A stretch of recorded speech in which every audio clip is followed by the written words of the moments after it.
Friends, welcome back to వని వంటిల్లు.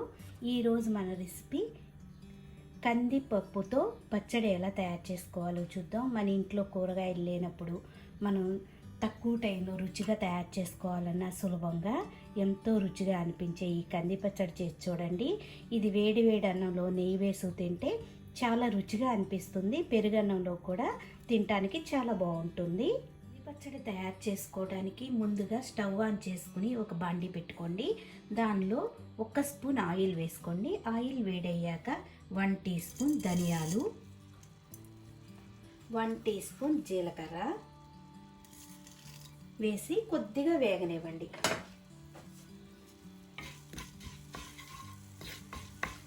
ధనియాలు జీలకర్ర కొద్దిగా వేగాక మీ స్పైస్ని బట్టి ఎండుమిరపకాయలు తీసుకోవాలి. నేను ఇట్లా ఒక 10 ఎండుమిరపకాయలు తీసుకుంటున్నాను. దీన్ని ఇప్పుడు తుంచి వేసుకుందాం. ఇట్లా ఎండుమిరపకాయల్ని కొద్దిగా తుంచి వేసుకోండి. త్వరగా వేగిపోతాయి. ఈ ఇత్తనాలు కూడా వేగి మనకి పచ్చడి రుచిగా ఉంటుంది.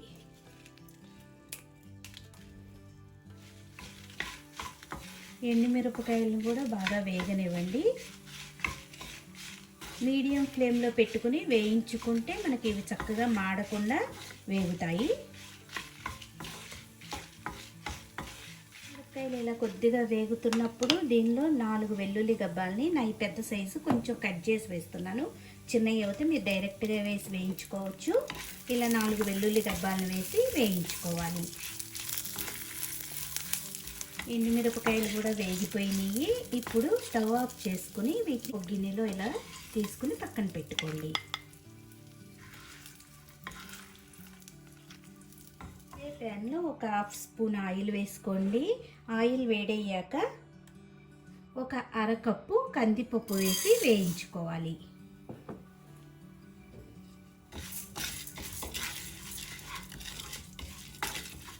వాసన పోయి మంచి సువాసన వచ్చే వరకు దీన్ని వేయించుకోండి. కందిపప్పు వేగిపోయినాయి, మీకు రంగు కూడా తెలుస్తుంది కదా. ఇప్పుడు స్టవ్ ఆఫ్ చేసుకుని వీటిని చల్లగా అవ్వనివ్వాలి. చల్లారిన కందిపప్పుని ఇలా మిక్సీ జార్లోకి తీసుకోండి. దీనిలో ఇప్పుడు వేయించుకున్న ఎండుమిరపకాయలు ధనియాలు కూడా వేసుకుని మెత్తగా గ్రైండ్ చేసుకోవాలి.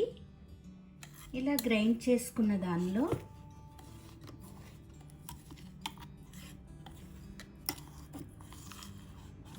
మొత్తం ఒక్కసారి ఇలా కలుపుకొని దీనిలో చిన్న ఉసిరికాయ సైజ్ అంతా చింతపండును వేసుకోండి. చింతపండు పేస్ట్ అండి, మీరు చింతపండును కూడా వేసుకోవచ్చు. రుచికి తగినంత ఉప్పును వేసుకుందాం. దీనిలో ఇప్పుడు కావలసినంత నీళ్లను వేసుకొని బరకగా గ్రైండ్ చేసుకోవాలి. మరీ మెత్తగా ఉండకూడదు. చూడండి, ఇలా బరకగా ఉంటే పచ్చడి రుచిగా ఉంటుంది. దీనికి ఇప్పుడు తాలింపు ఎలా వేసుకోవాలో చూద్దాం. కందిపప్పు వేయించుకున్న బాండీలోనే 2 స్పూన్ల ఆయిల్ వేసుకోండి. ఆయిల్ వేడయ్యాక ఎండుమిరపకాయని ఇలా తుంచి వేసుకోండి. దీనిలో 2-3 వెల్లుల్లి గబ్బాలని దంచి వేసుకోవాలి. దీనిలో కొద్దిగా శనగపప్పు, మినప్పప్పు, ఆవాలు, జీలకర్ర. తాలింపు కొద్దిగా వేగాక తాలింపు వేగిపోయింది. దీనిలో ఇప్పుడు కరివేపాకు, పావు టీ స్పూన్ పసుపు,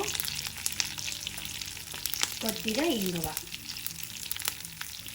ఇంగువ ఇష్టం లేకపోతే మీరు స్కిప్ చేసినా పర్వాలేదు.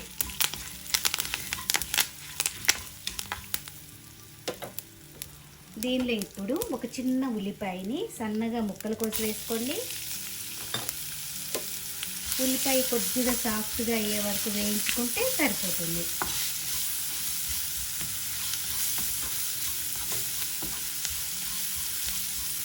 ఉల్లిపాయ ఇప్పుడు మెత్తగా అయ్యింది. ఇప్పుడు స్టవ్ ఆఫ్ చేసుకుని మనం గ్రైండ్ చేసుకున్న పచ్చడిని దీనిలో వేసి కలుపుకుందాం.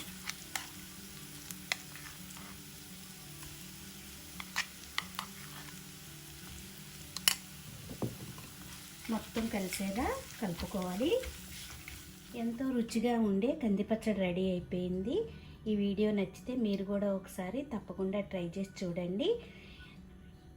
లైక్ చేయండి, షేర్ చేయండి, కామెంట్ చేయండి. మరిన్ని వీడియోల కోసం వని వంటిల్ని సబ్స్క్రైబ్ చేసుకోండి. Thank you for watching.